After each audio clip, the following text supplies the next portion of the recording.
మనం బయటికి వెళ్ళి కొబ్బరి బొండం తాగినప్పుడు కొబ్బరి నీళ్ళు తాగిన వెంటనే ఆ కొబ్బరిని పగలగొట్టమని అందులోని కొబ్బరిని వెంటనే తింటూ ఉంటాం. అయితే ఇలా చేయడం చాలా తప్పు. చాలా అంటే పెద్ద తప్పు కాదు, కానీ దానివల్ల పెద్ద నష్టం జరగకపోయినా అలా కొబ్బరిని తినడం వల్ల మనకు వచ్చే లాభం కొద్దిగా తగ్గిపోతుంది అన్నమాట.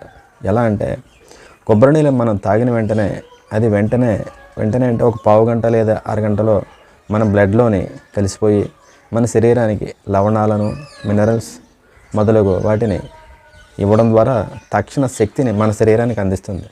అయితే ఈ నీళ్లు తాగిన వెంటనే కొబ్బరిని తినడం వల్ల కొబ్బరి అరిగే వరకు కూడా ఈ నీళ్లు ప్రేగుల్లోనే ఉండిపోతుంది.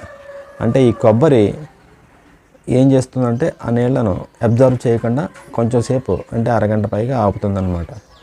అందువల్ల ఏమవుతుందంటే మన శరీరానికి రావాల్సిన తక్షణ శక్తి వెంటనే రావడం ఆగిపోతుంది.